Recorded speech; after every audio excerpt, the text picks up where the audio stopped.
So today, it's called Introduction to Quantum Theory.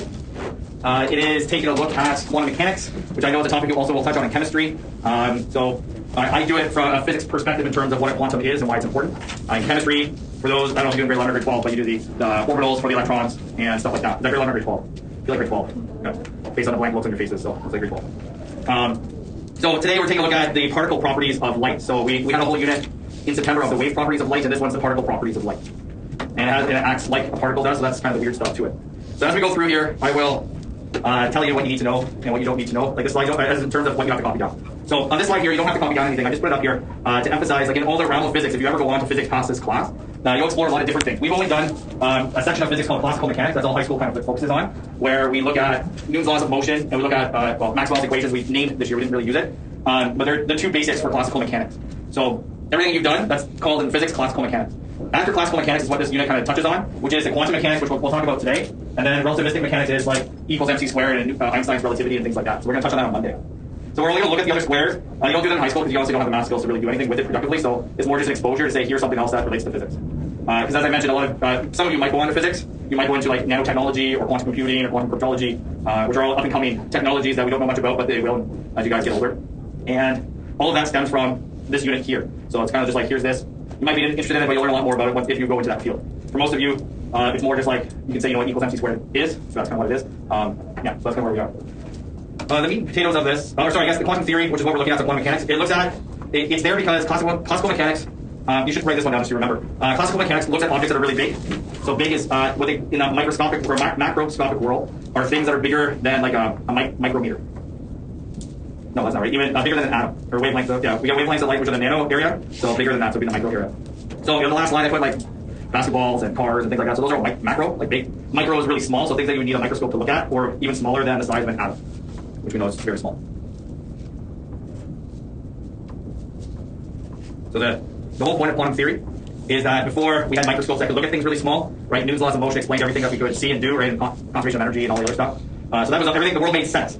And then they got some developed higher powered microscopes to see things that are smaller, and they realized that the laws of physics that they knew true doesn't work to predict what happens on a really small scale. So that's where all these other branches of quantum mechanics comes up. So when you say microscopic, right, it's like small atom size or smaller. That's what we're looking at. You don't have to write this down. If I put a check mark beside it, just that's usually what you have to write down. If it has a dot, then you don't have to. That was my system, but I'm going to make it even less.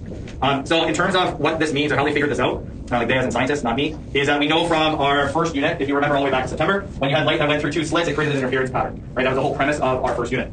In classical mechanics, if you do the same thing with tennis balls should go straight through and not produce an interference pattern because they are tennis balls and we all know they're solid and roll in a straight line. So that's the classical view, but in reality, what happens with electrons, so not tennis balls again, but electrons, which we know have mass and are something.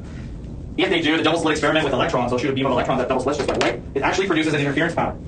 So that's weird on many levels because we have a solid object like a tennis ball, but when you get an interference pattern, that's telling you that something's going on because you have some cancellation happening and some addition happening to get your bright and your dark spots.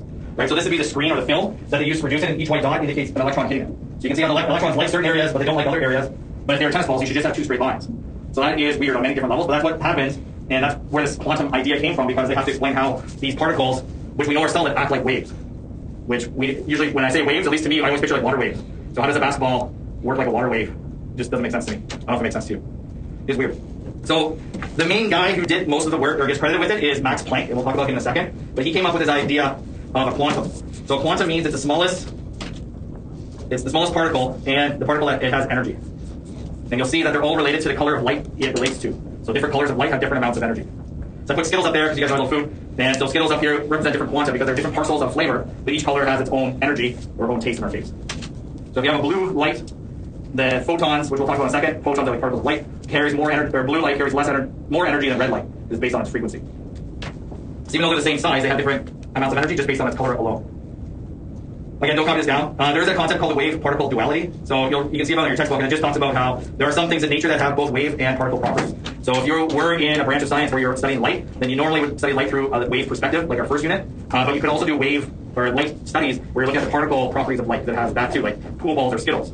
And we'll talk about what that looks like. That's the premise of our unit. But it does have a definition of wave-particle duality. It has a definition which you can read. I did list, or I found a list, I cut this out from somewhere, where these are all the properties we looked at in our first unit, except for number 7. And it just has the list here, as you can see. So waves, how it explains everything, except for this thing called the photoelectric effect. Whereas particles, as we talked about in our first unit, doesn't really talk about many things, but it does relate to the photoelectric effect that we'll talk about in a second. So light can do this stuff here, like all the things we talked about in our first unit, but it also does some particle stuff, so it has both properties. Am I making sense so far? Not really a Friday afternoon or morning topic after a test, I realize that, but it's the best I got. It's better than relativity, which is another weird thing. So here is something called a black body. So I'll give you a second to copy this down, and then I'll tell you more about it. And I'll do the attendance while we do that.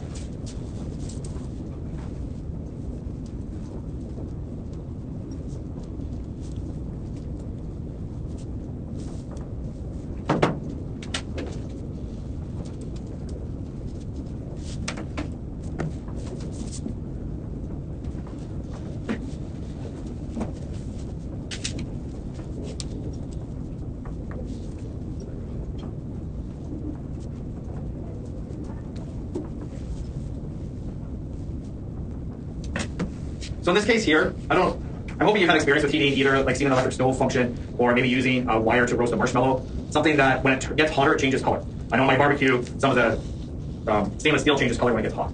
So when things heat up, they change color. They start, in this case here, it says a black body radiator, right? When it absorbs thermal energy from the flame, right, it starts to heat up. So it starts to turn red as the first color because it's the longest wavelength. And then it turns yellow, and then it starts turning white. And if it keeps on getting hot, then it turns blue. That's why flames are blue, because they are super hot. And then eventually it actually gets so hot it would go black again. Because we go into the ultraviolet area, and you can't see ultraviolet, so it actually be black again, even though it's like ridiculously hot. So when you heat things up, which is the black body, it's a theoretical thing where when you heat it up, everything that hits it, like heat or light, it will absorb it and gain energy and start producing, it starts getting hotter. And then as it gets hotter, it also releases that energy back out as it cools off or shows that it's hot. So that's why you see the different colors. The colors are important, and I think I have it on the next slide. Yeah, so when you see the color of an object, the color is based on the wavelength of light that has the most photons or is the brightest. So all the colors could be there, but if one color is brighter than the rest, it drowns out the rest, and then your eyes see whatever is the strongest color.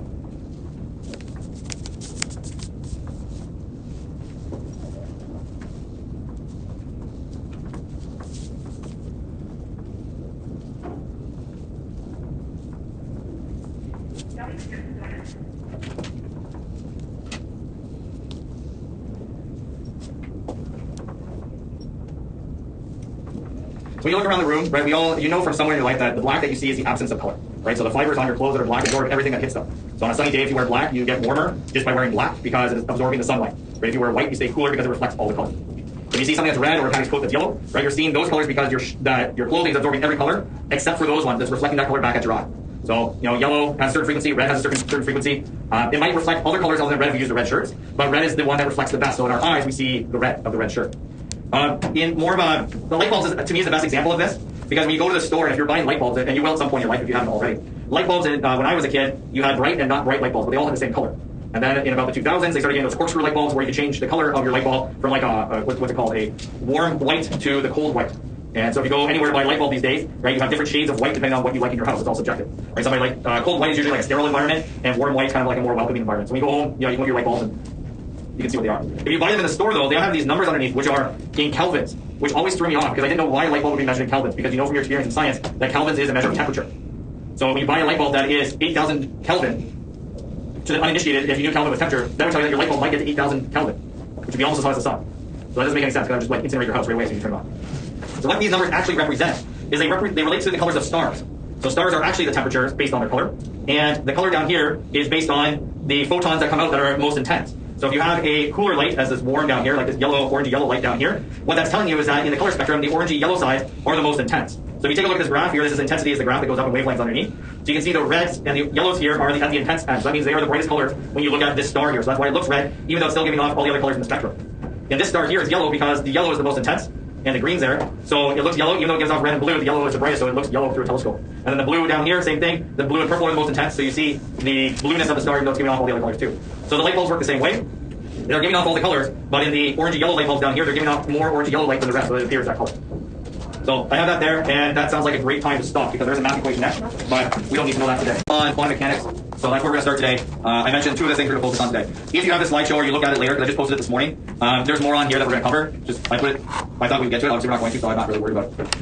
But if you do, I'll just mention the other topics just so you can see them. If this is a branch of physics that interests you, I would be glad to talk more about it. But for 99.9% of students I teach, they don't really care about it. So I don't want to waste time when we get to other things too. We left off yesterday on Friday, talking about how energy travels in little packets based on Planck's information. And the color of light that we see is based on the wavelength that is most intense or brightest whenever you look at something that's illuminated. So if you have your different light bulbs, just going back to that, that's where we left off. If you go to Lowe's or Home Depot to buy a light bulb, or buy Christmas lights even, they're all worth the same. You have your warm white, cold white, and there's usually one in the middle, right? And they're based on the Kelvin scale, but that doesn't mean the light bulbs are actually that temperature. They're related to stars that have a similar color. So the stars are that temperature, because our star is about 3,000, or if it's down here in the color scale, we have a yellow star. But that's how the color scale works. So if you were the uninitiated, if you just take chemistry, you walk into Home Depot and saw that the light bulb is 6,000 degree Kelvin, you might be questioning why the light bulb gets that hot. And it's not because of the temperature, it's because of the color range that it emits, right? Each color range gives the rainbow colors, but only some are at a maximum. The only real application for it other than light bulbs that I came across, and this one's in your textbook too, is something called Wien's law. So this is pretty prevalent with COVID because not so much anymore, but last year at this time, if you ever went anywhere, you usually did like a temperature check to make sure you didn't have a fever. So all the thermometers that are based on light or infrared radiation uses the information we're talking about. So I'll give you a second to copy that down, then we'll talk about it.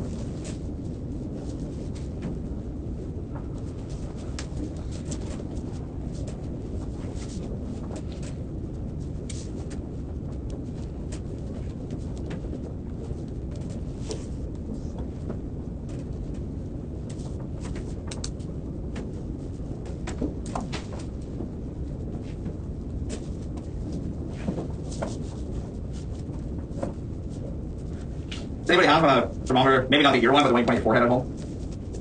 Maybe you don't. As a parent, I do, because with young kids, it's tough to take their temperature when they have a fever to figure out if they have one or not. When I was a kid, the only way to take a temperature was to stick a thermometer in your mouth, right? Or use a thermometer physical run to see what your temperature was. But you go to Shoppers, you get the new touchless thermometers, and just point at somebody's head, and it reads your temperature. And this is how it works. It's pretty simple.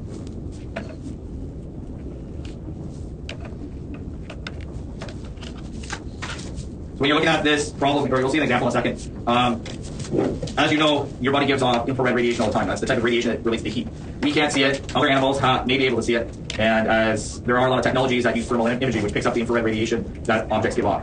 So if you were like a firefighter, they use infrared radiation to find people on a fire in the smoke. And a lot of home efficiency people use these types of thermometers so they can scan your house to see where the heat's escaping when it's cold out, or heat's coming inside or cold's coming inside if it's on the reverse side of your window. So they can use that, scan your house, and see where the hot spots and cold spots are. And then this is just another application. So when you're sitting there, right, you're giving off infrared radiation. You can't see it. If you have a fever, you know, if you put your hand against your forehead feels hot. Your body temperature is different. So if you use this type of scanner, it only has two variables in it. It has the lambda max, which is the wavelength that is the you have the wavelength or lambda max that is the wavelength of light that is most prevalent coming off you, right, most intense. And then the T in this equation is T for temperature. So it's not T for period, which is the other capital T that we're used to seeing. So just when you are using this equation, T here stands for temperature. So you only have two variables here. You have temperature, which is in this equation Kelvin, degree Kelvin per meter, right? The wavelength is in meters. So we'll always make sure our temperature is in Kelvin. And then T is just the temperature in degrees Kelvin. So we won't use Fahrenheit as we might be used to, or Celsius. We'll be using the Kelvin scale. Are we okay with the Kelvin scale? Anybody not familiar with it that wants me to talk about it quickly? Okay. So we'll do an example about that once we get to the section then. Okay, so when we look at Max Planck here, you don't have to write anything down, just take a look at it. So Max Planck looked at blackbody radiators, which we talked about on Friday. He did a lot of work with energy and photons, but he didn't have the knowledge of what a photon was or how it worked. So there are a lot of things in science where one scientist will make a discovery and make the equation that predicts how that whatever they're looking at will work, which is what happened here for Max Planck. But he had no idea why it worked that way. He just knew it did. So what he came up with, as you can read up here, he came up with the idea that energy is not a continuous stream of energy like water waves hitting a beach. Right, that would be a continuous amount of energy hitting a beach, each wave that crashes on a beach. Instead, he pictured energy as like the Skittles that I had in one of the previous slides, that when it hits an object, the energy arrives in little packets, or as I said, little Skittles. And with that information, when he did his analysis, he came up with a kind of a graph, which you can see in the straight line, which was the energy of the light and then the frequency of the light as he was able to change it with his machine. And what he realized by doing his analysis is that it was a line of best fit through everything. So he came up, through all his math here, he came up with the energy equation, E equals HF. So, put EP. So he came up with this equation here, E equals HF. So EP is the energy for the photon. So that's why it's P just like EK, EG, EQ, all the other E's that we have. And then H is called Planck's constant, which is the slope of the line, and F is the frequency. And you can see it from the equation there, from the graph, right? Because it's like y equals mx plus b. So this is the mx part, and the b, we'll talk about in a second. Your formula page has H on it.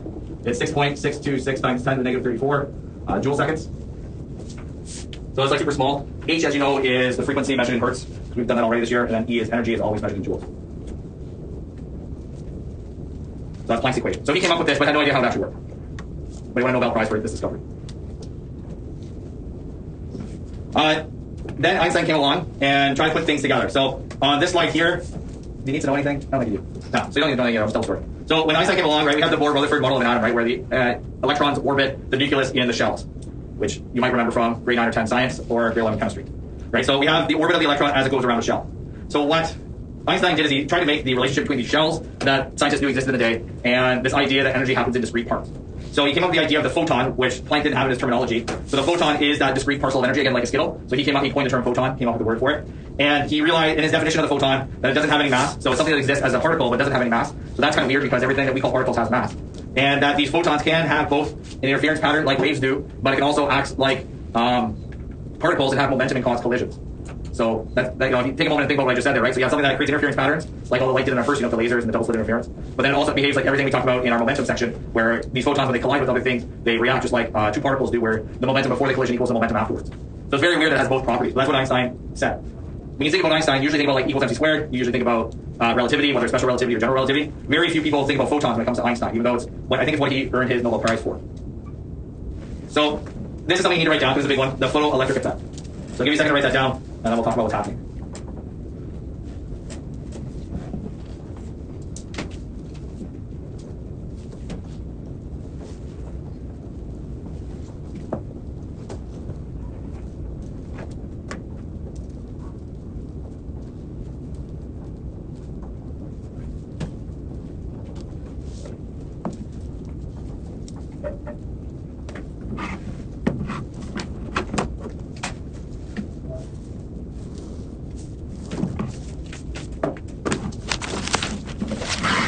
So as you can see in the diagram here, for Einstein's work, how he came up with the proof of that photons act as particles, is that when he shot a laser, he had an apparatus that looks like this. So you have this vacuum tube, so there's no air inside the tube, and there's two metal plates inside the tube. So, and you can see there's a gap in between them. To get an electric current to flow, you would need electrons to go from the negative plate over to the positive plate. Then we go through the electric field stuff with that, but let's just say this is what happens. So in order to get a current to flow, that's what you need to have happen. Without any light, the electrons can't leave this plate, so there'd be no current flowing through the circuit. So in the photoelectric experiment, what Einstein did is he took a laser light, like my laser pointer, it would have been like my laser pointer, but a light that had the same frequency. And he directed that light onto a metal plate. And he used different metals, because each metal for it, like based on its physical properties. One that you don't talk about in any class but this one is something called the work function, which I'll define on the next set of slides. But so whatever metal this is, when the laser light hit it, depending on what color the light was, these electrons would be ejected. And depending on where it is in the spectrum, right, if you go back to this equation up here, you'll see that we put in the numbers for red light and blue light. Blue light has more energy than red light. The blue light has a higher frequency than red light, so it's called ultraviolet. And then at the end of the spectrum, the purples and the violets. And the reds have the longer wavelength and the lower frequency. So as he changed the colors from red to blue, as you go through the colors of the rainbow, what he discovered was that the electrons would flow faster across that gap, or they'd have more kinetic energy. So you start with red, nothing may happen, and as he turned his dial from red to orange to yellow to green to blue to violet, these electrons started zipping across the gap faster. And obviously you couldn't see them, but you can measure it on his ammeter down here and see that the current increased with the more energetic light. So he put two and two together and realized that the color of light affects the kinetic energy of the electrons that are shooting across the gap. You guys with me so far? Okay, so I got a few shakes, a few nods. Right, so that's what's happening. So you have the laser light coming in, or uniform color, whatever it might be. Here you have the sodium metal, but it could be any metal. And then when the photons come in, it's basically like they have momentum and they knock out an electron. Right, just like pool balls on a pool table, right? The white ball is like the photons coming in. The colored ball, the electrons are like the colored balls that you hit. So if the pool ball comes in, strikes an electron, it's going to eject it off the surface. So if the photons coming in don't have enough energy, then the electrons may or may not get ejected off because they need a certain amount of energy to get knocked out. Right, I don't know if you guys ever played Red Rover as a kid? I know it's banned in a lot of elementary schools, but it was really fun in my day. The kids used to get hurt because they got clotheslined, arms disjointed, they held their hands really tough. But it's very much like Red Rover. So the sport, in the game of Red Rover, right, you have a line, the one team, everybody's holding hands, and then you call somebody from the other team over, they have to break through the hands, and if they get through, they win and get to bring somebody back to their team, and if the team, wherever they run through the gap, the hands hold together, and the kid gets clotheslined as he's running, then he joins the team. So that's very much like this, though, because here, these are like the people getting called over in Red Rover, and then this would be the team that's holding hands. And if the energy is strong enough, so they're moving fast enough, have that energy associated with them, and they break through the line, then they're going to be releasing electrons. And if they can't get through the line, then no electrons are going to be released. And I have a video that shows it too, or an animation, so I'll show you that in a second. I just want to get through the terminology first. This is the Bohr-Rutherford, actually just the Rutherford model of what's happening. I don't know if you guys have done this yet. I have the work function on the next slide. Yeah, so you don't have to write anything down. But what's happening is that when the electron comes in and interacts with your atom, it hits the electron, and depending on how much energy it has, it knocks the electron up to a different energy level. So in grade 9, when you draw these Bohr diagrams, you only draw the ground state, or where all the electrons are, where they are most of the time. If you give an atom energy, it knocks the electrons up to a different energy level, and then if they fall back down, they give off light, which is how we see the different colors of light in like neon lights and things like that. So what's happening in the photoelectric effect is that the photon that comes in gives the electron enough energy to knock it out of orbit or totally away from the atom, and that's what we're looking at. So this energy of the photon that's coming in it has to be bigger than this term, which is called the work function. It's on the next slide. And the work function is how much energy you need to knock out that electron. So you can calculate it based on higher level math, Schrodinger's equation. There's some equations that work for Bohr's model of an atom to figure out how strong the nucleus holds the electrons together, and then whatever that energy is between the electric potential energy between the nucleus and the electron. If your photon that comes in has more energy than that, then it's going to knock out the electron, allow it to be free. So that energy is called the ionization energy. So I'll give you guys a moment to copy this down. Just the first one though. I put the second bullet up there just in case you talk about ionization energy in chemistry, because that might make more sense to you.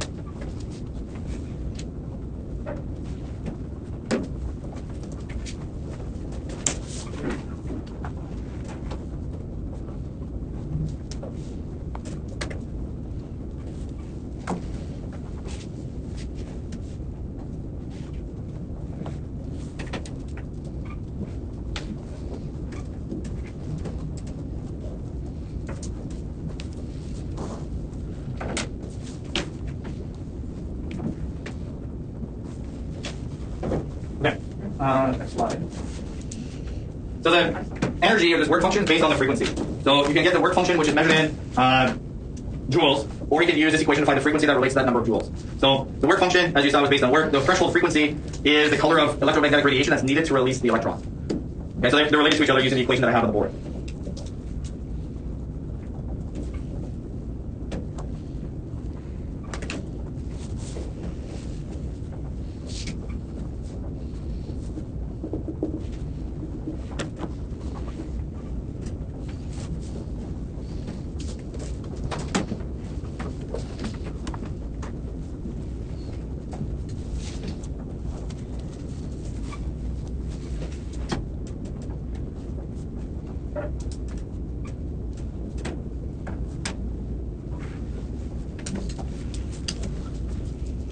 So if you look at the diagram I have up here, you'll notice that the energy is not measured in joules, because obviously that's what we're used to in our class. When you deal with really small units of energy in terms of electric charges, another way of expressing it, just like speed, instead of using meters per second, the common language is kilometers per hour. Another one, from a physics perspective, is something called an electron volt.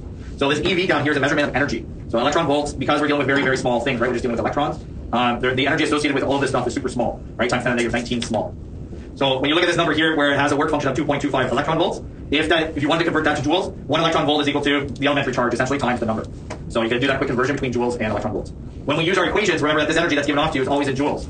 So you always get numbers in joules, but sometimes in questions, especially in your homework, you'll come across like the work function in electron volts, so you have to do that extra conversion first before you can do the math. In this equation down here, you'll notice that this equation looks different than this one, because in higher level physics, I don't know why this happens in high school, but the unit for frequency is the Greek letter nu, which looks like the letter V, but it's scripted a little bit. And in high school, they use F for frequency, even though if you ever take physics past here, they don't use F anymore, they use the Greek letter nu. So that's why there's this V here. So it's not V for speed, it's V as in the Greek letter nu. In the photoelectric effect example here, I chose this one because it says here at the bottom that potassium metal has a work function of 2 electron volts. So that means with this red light, when it comes in, it doesn't have enough energy, so you'll see that there's no electron being injected here. The green light, which has more energy, as you can see here, 2.25 electron volts, when it hits the surface, it's going to eject an electron. And that's the speed, and we're going to do this calculation in a second. If it has more energy, so the blue light is more energetic, right? When it hits the surface, it's going to eject the electron or knock it out. But you can see how the speed is greater with the blue light than it is with the green light. So your speed of your photons is relative to the color of light, again, based on this equation up here. I have this animation just to kind of drive the point home so you can see it in action. So you take a look at this little animation here. When I hit go, you'll see that the spotlight up here, or laser pointer, will send out photons, which is what light is. And when it hits this metal plate over here, apparently made of potassium, if it has the photons have enough energy, the electrons will get ejected. So if we do this, right, flash the light, and then you can see, as exciting as this is, the electrons get ejected and move across. If I want to make the light brighter, brightness is based on number of photons. So if you have a really bright light, right, like say your cell phone light, and it's really bright, what it does is increasing the number of photons it gives off per second, which in physics terminology is called photon flux. So if I make the laser pointer brighter, it's going to release, let's say, 8 photons this time, so it's a brighter light. And you can see, all it does, it doesn't increase the speed of the electrons across the gap, it just increases the number of electrons that get across the gap. Right, so, and then when it hits the other side, the light bulb lights up, and it should light up a little bit brighter, because more electrons go through it at the same time, so the current's stronger, so it should be brighter. If I increase the energy of the electrons by changing the wavelength to a lower number, you'll see that the electrons, when they get hit here, go across at a faster rate. So I can keep on decreasing the wavelength, right? So we're in the blue spectrum here, we go into ultraviolet, right? And when I do this, they just go across faster. So I can change the speed the electrons go across by changing the frequency or wavelength of the light, or I can change the number of electrons that go across by changing how bright the light is. Does that make sense? Any questions on that? So if you have like night vision goggles, right? Night vision goggles, if you see them like in video games, I know you've heard about them. All they do is they take the photons that are already there in the room or wherever you are, which may not mean much to your eye because it looks pitch black. But it takes the photons that are there, though, there still could be some bouncing around the room, and it amplifies them through their technology. So you might have one photon in your room, but when it goes through night vision goggles, it amplifies it up to like 1 million, so that way you can see it on their digital display. If I change my metal from potassium to calcium, then it has a different work function. So the electrons will go across at a different speed because it needs more energy to knock off the electrons. So that's a photoelectric effect. If I go back to my slideshow, I just had a common work function there. So when we go back to the equation where we started with Planck before, right, we had going back to y equals mx plus b. The mx part is the energy, and the b part is called the work function, where it will cross the y-axis. And those are just different metals. You would get them in a question if it relates to the question you have to. So here's the equation, which is just a conservation of energy, again, for the third time. So your EK max is the speed of the ejected electrons. Your E photon is based on the equation up there, and W is your work function, or the energy needed to take an electron out of the atom. All right, work function because force times distance, because the force needed to move the electron x number of distance away from the nucleus.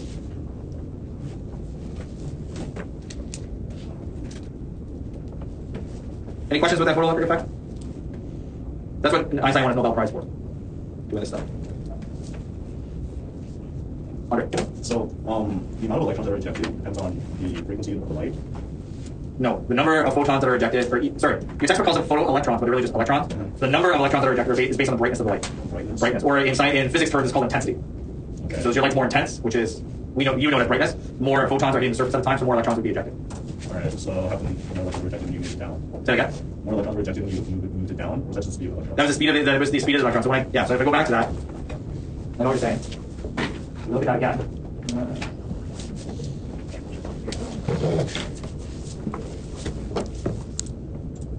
If I change the wavelength, so this changes the energy of the photon, right? Yeah. So red, it doesn't have much energy compared to blue. So you can see nothing's released. So as I change the energy, make them more energetic, eventually I'm going to hit a spot where the calcium atoms will allow the electrons to leave. I don't know what it is. Maybe around here. There we go. So you can see that they go really slowly across, right? Yeah. So if I just change the brightness of my laser pointer, so instead of being 8 out of 10 brightness, I have 4 out of 10 or 3 out of 10 brightness, then it just releases three photons, but they go across at the same speed. Okay. Right, so the brightness dictates how many photons hit the surface at a time. Yeah. And then your energy, if I change my energy into like super far into the ultraviolet spectrum, they go across faster. Still 3 of them, but they move faster because they have more energy. All right. So that would dictate how little or how much energy you need to reach the electrons. Yep. All right. You go to the work function equation. So if I go back to that slide here, where's this one? Right. So if I go back to this slide, your work function is based on the metal, right? So this E photon is based on this equation. So if your E photon, when you do the calculation, is less than your work function, then you would have a negative kinetic energy, which we know we can't have because kinetic energy is a scalar, it's always positive. So nothing happens. So as you increase energy of your photon, you're going to get to where this number equals this number, and then the electrons will be ejected, but they won't move anywhere, so that's still not very helpful. So you want to be just above whatever the minimum is to make the electrons move. Okay. Is that good? Anybody else have any question? Yeah. So the intensity of the light means more photons are being released, yep. Which means more electrons are released. So in that example, maybe with the light bulb, the intensity of the light bulb have to correlate to the intensity of the light initially. Just in that specific case when you have planets moving towards the light bulb. Yep. I don't know if you guys have ever I see some of your calculators are solar powered. I don't know if you've ever noticed sometimes the light in the classroom or wherever you're working may not be bright enough for your calculator to light up. I have a problem like this on the weekend. Right, your solar strip of your calculator works this way. That's how this stuff works. And so if you don't have a bright enough light, you don't have enough photons hitting the solar strip, which means not enough electrons are being ejected to create the current needed to run your calculator. Does that make sense?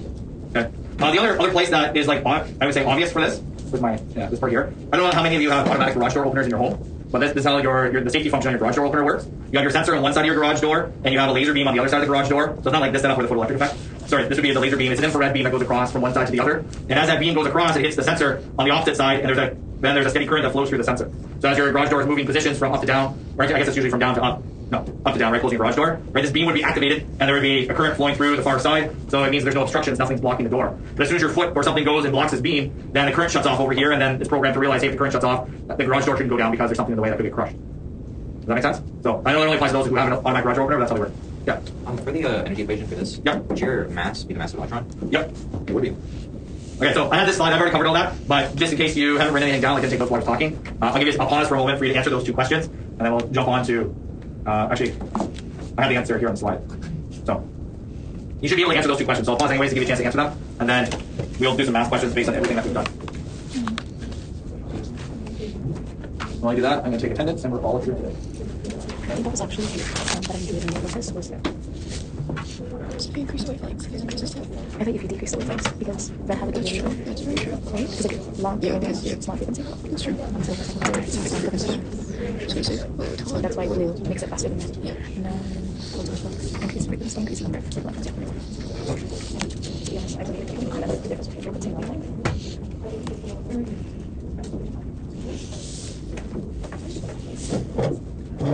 Do you still want to meet up on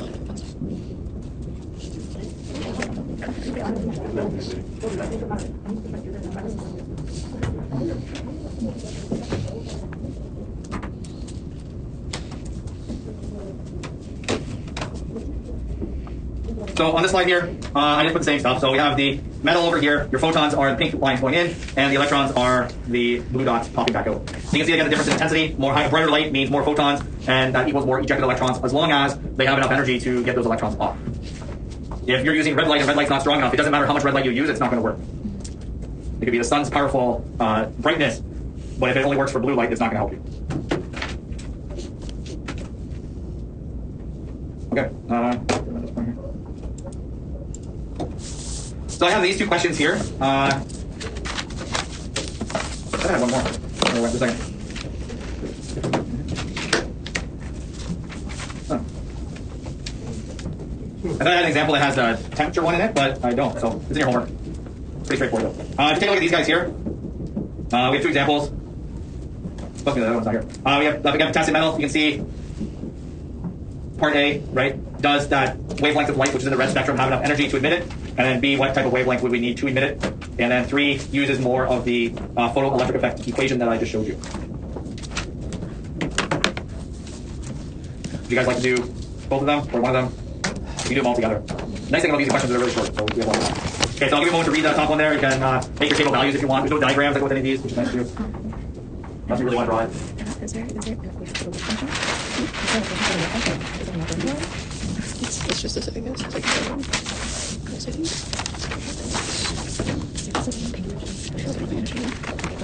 you have like the equals to the jack. What's this?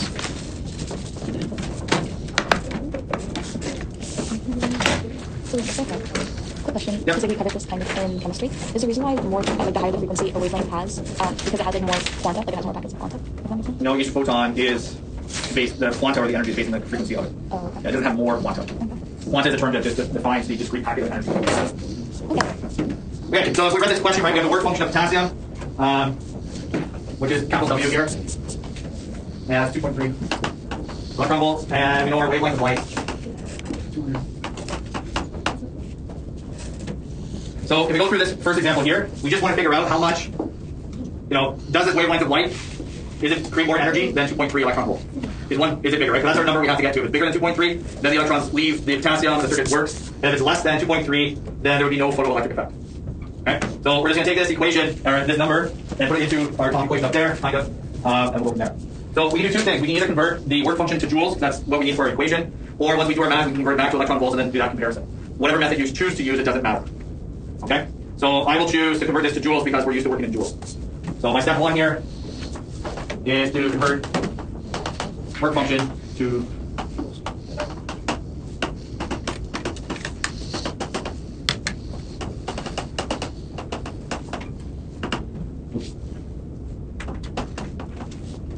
So what does that one work out to be on my calculator?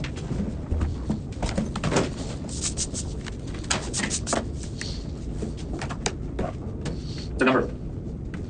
And what's our number? I got 3.6846 times 10 to the 3.846, is that? 6846. 3.8.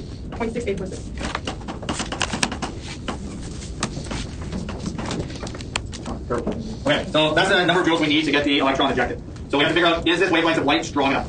So we're going to set what we're going to do next. Is the wavelength strong enough?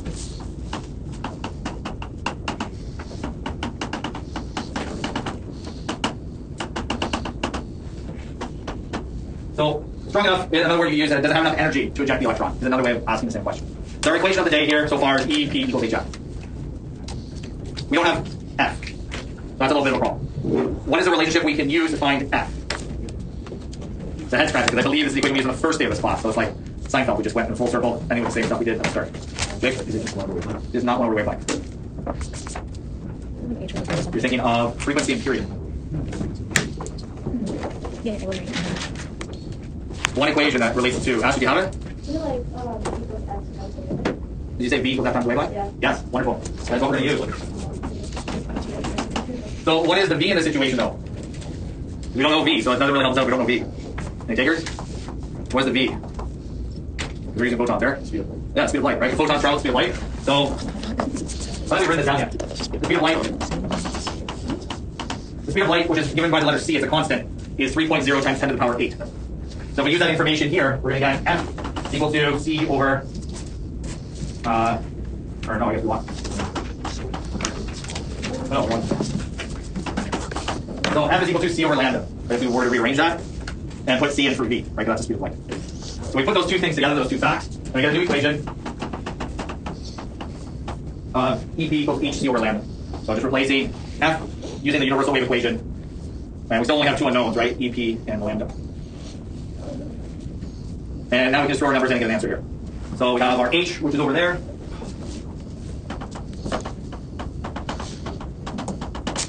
We have c, which is another constant. And we have our wavelength.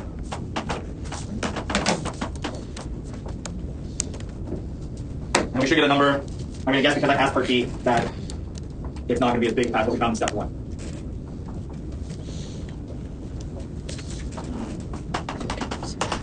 What is the energy of our photon?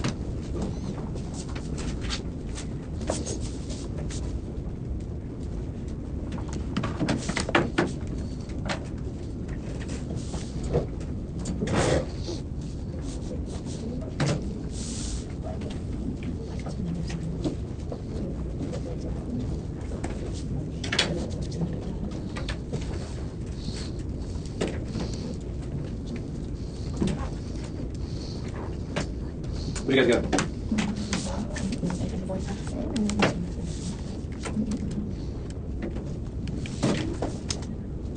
What do you guys got? What do you got? Jake, what do you got? You didn't do it. You just watching. Jake, what do you got? 3.145 to the power of negative 28. I got most of them right. I'm negative 28 though. Negative 19. Yeah. Did you forget the, sounds like you forgot the negative 7. Oh, yeah. Right, so you can see here that that number is not as big as the other number. So the energy is not going to be, or the wavelength of light is not strong enough to have the photoelectric effect. So.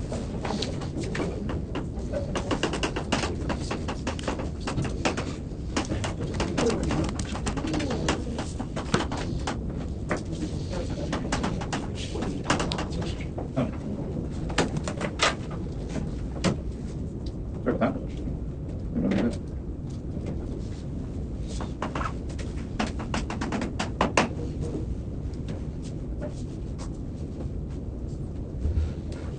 Okay, yeah. So we don't need to for this question, but if you wanted to put that final answer back into electron volts, would you just divide it by 1.602 times 10 to the 19? Yeah, make sure you get 1.96.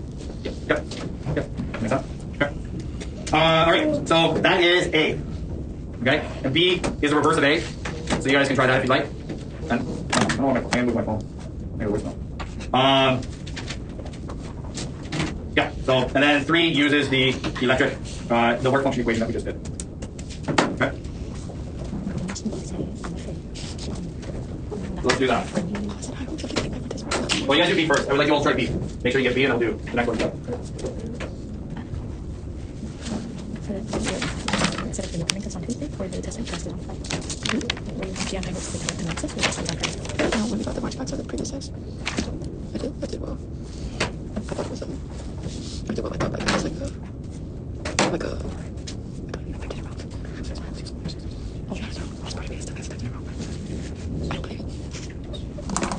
By the way, that's true. The maximum wavelength that will cause.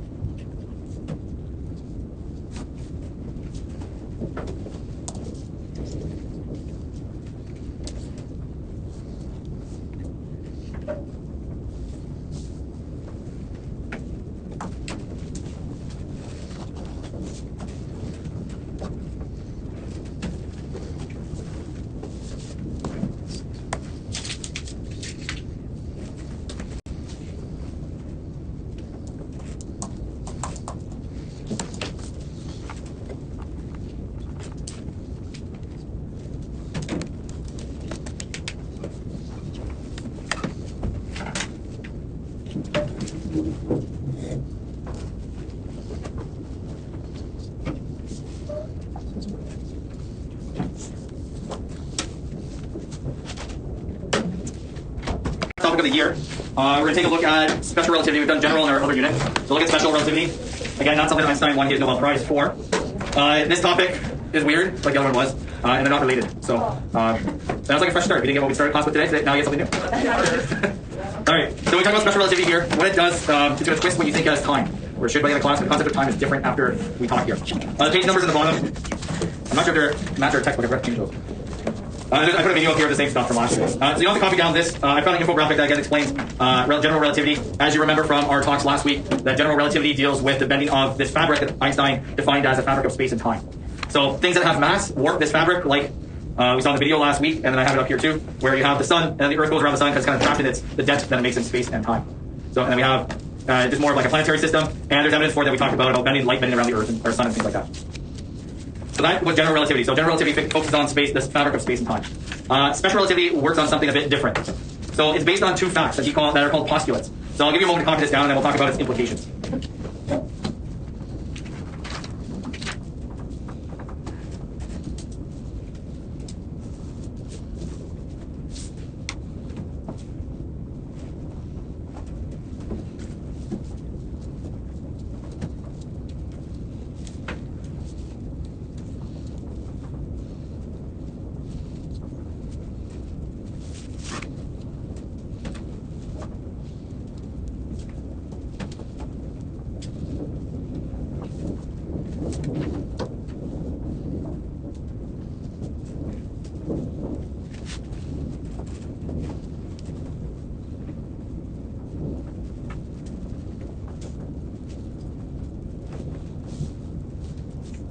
So the first postulate, or first rule that he did his thinking on, so I guess backing up. So his proof for everything that we've talked about was in his head. Okay, there's no experiment that he could have done to prove anything. So everything that came around relativity was all based on a process called a thought experiment. So he would sit in his attic in his home for days at a time just thinking and arguing and counter-arguing different thoughts that he had.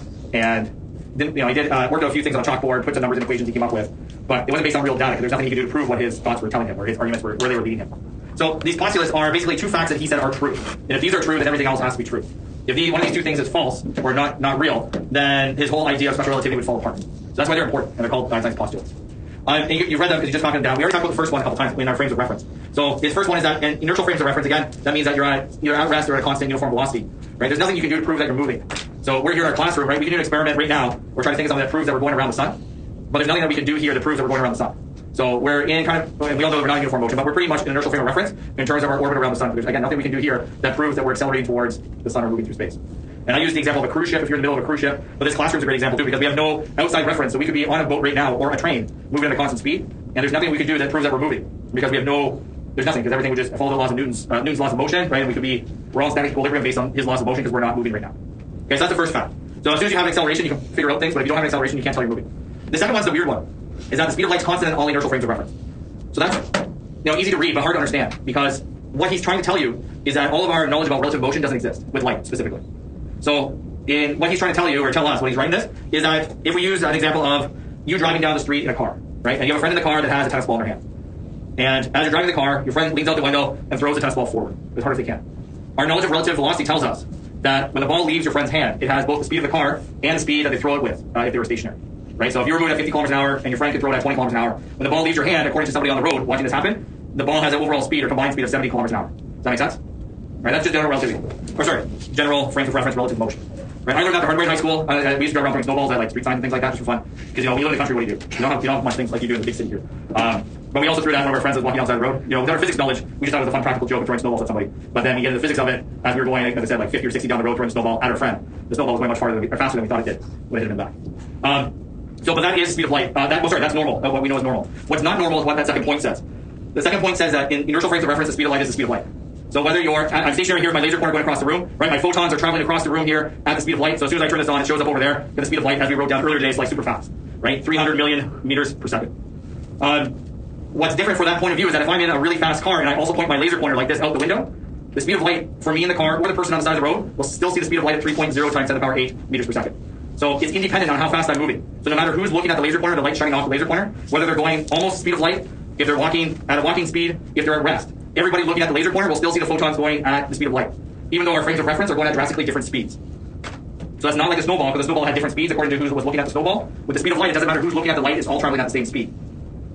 Okay, so take a moment to think about that. That's weird. Very, very weird. So it makes it so unique. So overall, Einstein's saying that there's a speed limit of the speed of light. Nothing can go faster. So if you're going, again, 99 times, 0.99 times the speed of light, so almost the speed of light, and you shoot a laser pointer out your window, the laser pointer, the photons from your laser pointer are not going almost twice the speed of light. They're still going only the speed of light no matter what frame of reference you're looking at. So you have to really look at whose point of view is the question about, because the speed of light's the same. So in doing that weird fact, that's how he came up with special theory for relativity. Because if c is constant in our traditional equation, right, v equals d over t, right, if v has a limit on it that it can't be higher than c, then that means your concept of distance and time have to change in some respect, so that c can never be bigger than that number, that there's a limit on it. Now you guys haven't done limits yet in math, so maybe you have not. So the special theory of relativity is just what this bullet said. I should make the font bigger. I feel like I'm missing something on the slide. That's what I just said. The light is independent of the motion of the source, because light doesn't depend on who's moving what.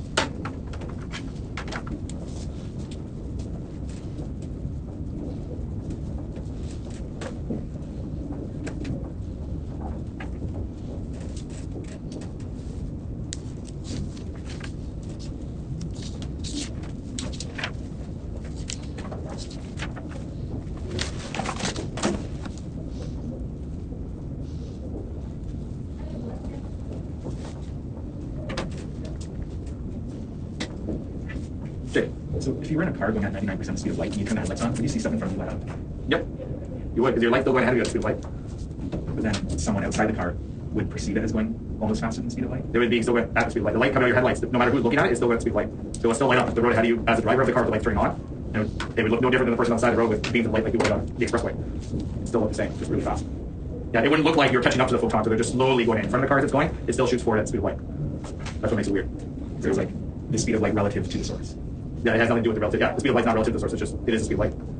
Not like the snowball, which is relative to the source of where it's coming from. Light is just like, it's independent of everything else. It's weird. Hunter? So if you're going the speed of light and you shot a laser next to you, would you be just you or be faster? Yeah, from your frame of reference with the person with the laser pointer, Yeah. he would go forward at the speed of light just like you would if you're standing still. And if I was watching you travel by me with your laser pointer and I could see you turn on, then I'd also see you go forward at the speed of light. Oh, okay. And you're still going the speed of light. Even though you're still going through light. It is weird. Right? He came up with this stuff. So because of the fact that the speed of light is constant, as I mentioned, our concept of time and space is different. Time is not absolute anymore. So that means is that we take for granted that a second is a second.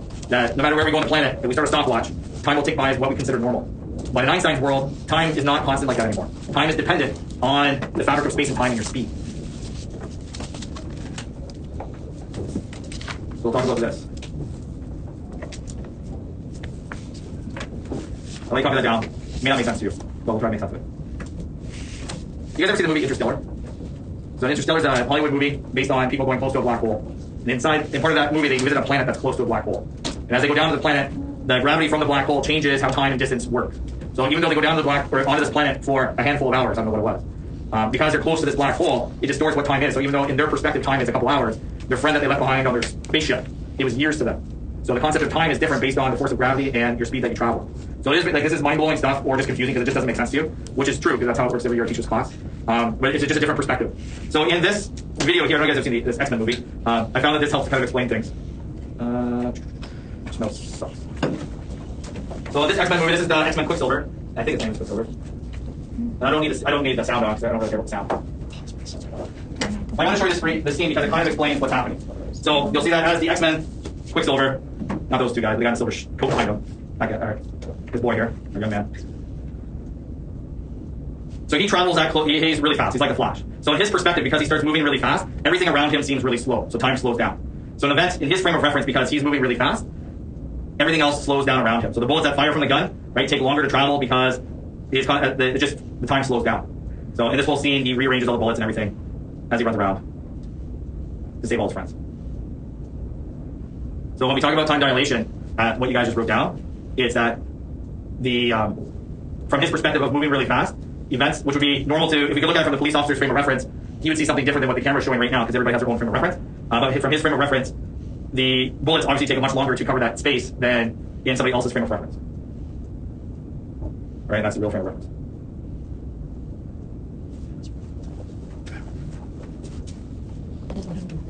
So how does that relate to what we're doing? That might be your question. So in physics, in your textbook, you always use this example here of a time thing. So if you have your astronaut inside the spaceship, an old space shuttle there, And he has an experiment where he just takes a laser pointer like I have and shoots it up to the mirror, and it comes back down. He can figure out the distance or the height of a spaceship by doing that, right? Velocity is distance over time. You can set up a receiver over here that would actually time how long it takes for the photons to go up and down. But we know from experience that this up and down motion is pretty fast, right? Light travels really quickly. From the outside observer, if this spaceship is traveling really close to the speed of light, the photons themselves, from this guy's perspective, it travels a longer distance. Because instead of going straight up and straight down, from the astronaut's perspective, this person outside the frame of reference would see it takes a longer time for that photon to go up and down. Because instead of just going up and down, it's now traveling on an angle because it has both the speed of the spaceship plus the normal photon speed going up and down. So the time it takes for the photon to go up and down is longer than this guy over here. Right? So longer distance equal, but at the same speed, right? Because the speed of light doesn't change. So because the distance the photon has to travel is longer, and they both travel at the same speed, the time has to be slower for the photon to go up and then hit the receiver over here. Does that kind of make sense? I got a few nods. So I got a few nods and a few shakes. So when we talk about relativity, what we're talking about is how we view time from different perspectives.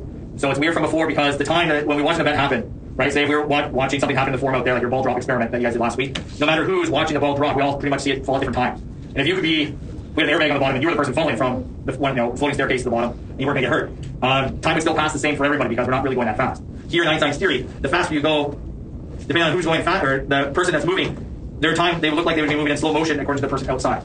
So in the video I showed you, all the policemen and everything would be this person here, right? Everything would happen in normal time. But to the outside observer, which was the X-Men running around there, everything was happening at a much slower rate of time. The bullets traveling through the air looked like they were slowing down because you can make time just last longer. What a second was, from our normal perspective, which is the astronaut, was not the same as this guy over here. Does that kind of make sense? It is very weird. That's what time. So this word term time dilation talks about when you have something that's moving, time looks like it's slowing down inside that moving object, whatever that is. So you have your stationary person, so the person on the platform out here on the Earth, right? So they record time as something, but the person who is moving would see a different time. So if you didn't get it, this will make it even worse. The fact that whatever perspective you're looking at in a question makes a big difference. So if the question was from the astronaut's perspective, his frame of reference, everything would look normal. So no matter what is happening, like whether the astronaut's on Earth stop or moving really fast, his frame of reference, everything is normal, like we would consider normal. When he looks out the windows of his spaceship, everything outside the windows of his spaceship would be slowing down. Because in a very weird way of looking at the world, right, if you're driving down the road, like on your way home today, you look out the side window, passenger window, or driver's side window of your car, right? If you just imagine for a moment that your frame of reference was stationary, you would see from a very weird point of view that the world's going backwards behind you as you're driving. Be like if you're on a treadmill, it's like they design movies where they show films and backwards on the green screen to make it look like you're going forward. So when you're looking out the window, right, the world, like you look at telephone poles, right, they look like, you know that they're going behind you, right, but they look like they're going behind you. Even though you know in your head that your car is the one moving. Right, so depending on whose perspective you're looking at, you could be the astronaut looking out the window seeing the world go behind him, or you could be the guy outside watching the astronaut go forward past him. So they both see something moving, they both are stationary, so depending on whose frame of reference you're looking at, one will be normal and one will have this time dilation. So the astronaut would see this guy moving slowly if he was to do something, and this person out here would see the astronaut moving slowly because in his frame of reference everything's stationary and the astronaut's the one moving. Very strange. Andre, you're going to ask a question. Yeah, so the reason there's time dilation is because the astronaut is moving at the same speed, let's say horizontally, as the light, but stationary guy isn't that what it isn't? Yeah. Okay. And vice versa. Yeah. So for relativity to work, you always have a guy stationary with like the stopwatch and one person watching something move by. So it just depends on whose perspective the question's coming from, or if you're doing this in real life, your frame of reference that you're doing your measurements, you define what's moving and what's not. What's not moving is normal, like what we consider normal time, like a second to second, and whatever's moving would appear to be moving in slow motion. Yeah. If they were both moving at the same speed in the same direction, say you're from the astronaut's frame of reference, would it look like the ground is moving but the other guy moving at the same speed in the same direction as the astronaut? Yeah. Yeah. There's some movies too, where they're based on the premise that you have identical twins, one's an astronaut going way off into space, and the astronaut twin comes back and they appear different age. And it's called the twin paradox. So one would age more than the other based on whatever frame of reference you're looking at. So it's called the twin paradox. You can read it on your textbook. Because based on what I just said, that one on Earth would watch the other twin in the rocket ship go away and come back. So that way the twin in the rocket ship would be the one that has time dilation, wouldn't have aged as much. And then, but if you look from the twin in the rocket ship's perspective, the Earth has disappeared in the rearview mirror and then come back at the speed of light, or whatever the speed is. And so they'd see their twin on Earth age at a different rate, and theirs would still be normal. But when they meet again, one of them has to be older than the other one. So it's called the twin paradox. They've done experiments like this. NASA has, because they have sent an identical twin into space on the International Space Station, who was an astronaut, and they had the identical twin on Earth, and they studied the physiology once the astronaut came back to Earth. So that was kind of neat. A very rare opportunity there. Okay, so we have an equation for this. As with anything in math, we have an equation, in physics, right? We have an equation. Last two equations of the year. Here they are. It's a very weird equation, but doesn't have any variables in it. So different textbooks use different notations. So I'm going to stick with this delta TS and delta TM. So delta TM is your moving time. So whatever your object is that's moving, gets the moving time one, and then TS is the stationary time of the person who's holding the stopwatch.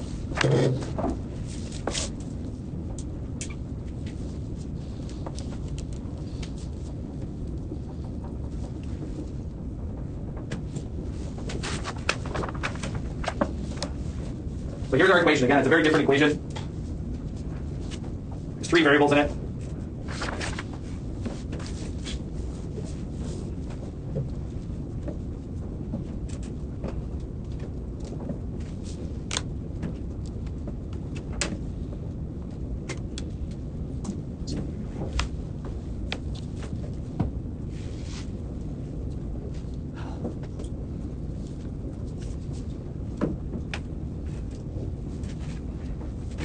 So Tm again is a moving time. Ts, delta Ts is your stationary time. And then the thing underneath there is a math function called a gamma function, and it relates your speed of the object. So based on Einstein's idea that the speed of light has an absolute number, right? This fraction, or this denominator is always going to be between 0 and 1. So it can't be bigger than 1, it doesn't go faster than the speed of light. Sorry, if anything was bigger than the speed of light, then this would be bigger than 1, and then you can see you have a square root of a negative number in there, which we know is not possible. So the range there has to be between 1 and 0. It's not possible to be greater than 1, because since you're squaring both terms here, that part will always be positive, so there's no way to get a negative number there.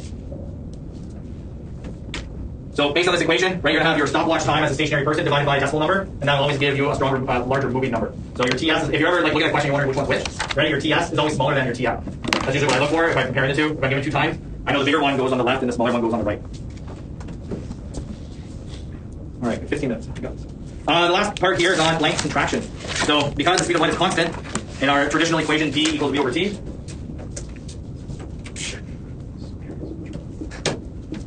So in our traditional uniform velocity equation, because v equals d over t, if t is not constant anymore, but c is the constant, that means the displacement or distance has to change in terms of what we know by that, know of that as well. So I'll give you a second to write down those 2 bullets there, and then we'll talk about what that means.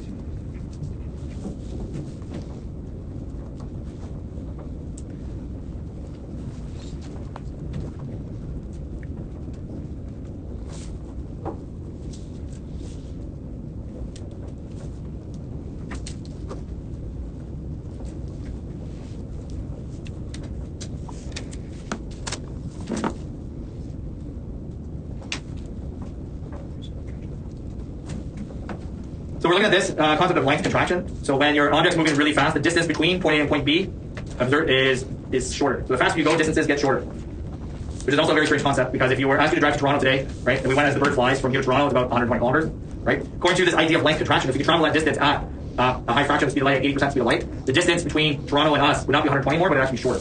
Not only would we get there faster because we're going really fast, but the physical distance between one part and the other would seem shorter. Right? It's like in Star Wars, and I guess you've seen Star Wars or Star Trek when they drop light speed or warp speed, the stars seem to elongate on the screen and it looks funny, right? That's kind of what they're trying to show is this length contraction, time dilation part. So when you're traveling, again, if you're, just as a different example, if we were flying by this school at a really fast speed in this magic school bus that we could do this at, right? As we go by it, the school would look like the same height, it would be the same depth, but the length of the school would appear shorter. So everybody inside the school would be the same height that they are, but they would be stick figures in terms of the direction we're moving. So it just looked weird. Right? So that's why he came up with this length contraction business. So if time is getting slower, the distances that you cover have to be longer or shorter to make it go. So we have an equation for it. Here it is. It's the same, it looks the same as above here, but we have the Lm is equal to Ls times this gamma function.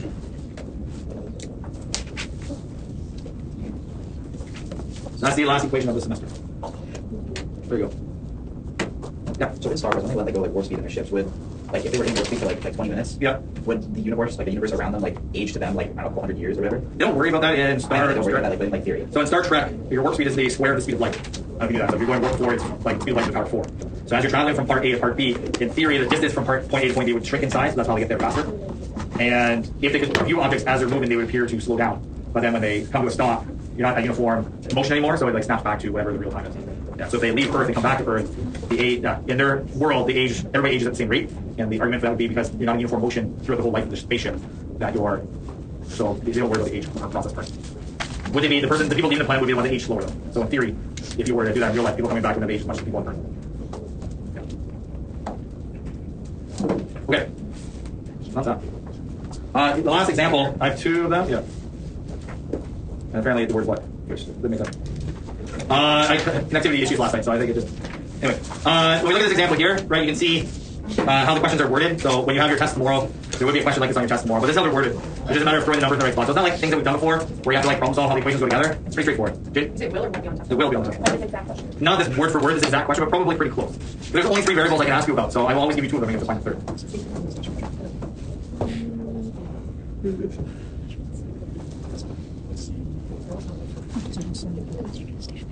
So you'll notice here in the question, though, that the speed is given to you in terms of the speed of light. And that kind of simplifies the math a little bit. I'll show you why when we do this question together. Again, a picture is not necessary. You're just plugging numbers into an equation at this point, and then we get an answer. Just take your time, work through the question as well as you can. You don't want to put the number in the wrong spot or forget an exponent.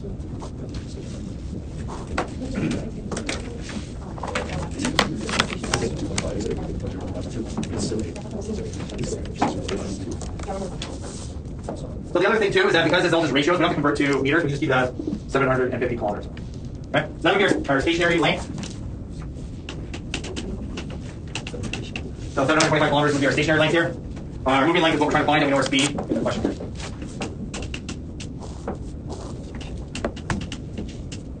Okay, so these are the facts that we know. So we're going to use this equation and just throw our numbers into the equation and get an answer. So I'm going to show you though. Okay, so we have this equation. And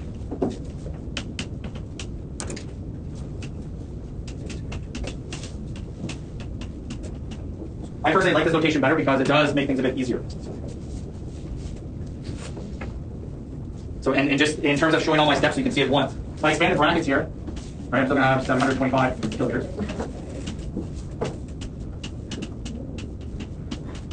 If I expand the brackets properly, I have to square each part inside the bracket. So I have 0.25 squared and c squared.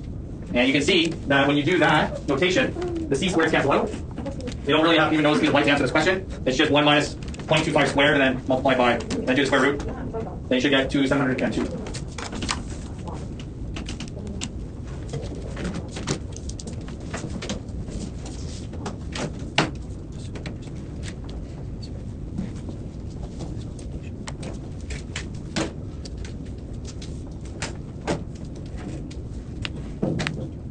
The second one here, it works with time. This requires a little bit more of your rearranging skills to get the right answer. This is a hard question. So you can do that, or there's more questions here at the end too. If you want to learn more about this stuff, there's some videos that do the same, like talk about the same stuff I do. And if you want to learn about Einstein, I put a video up there too.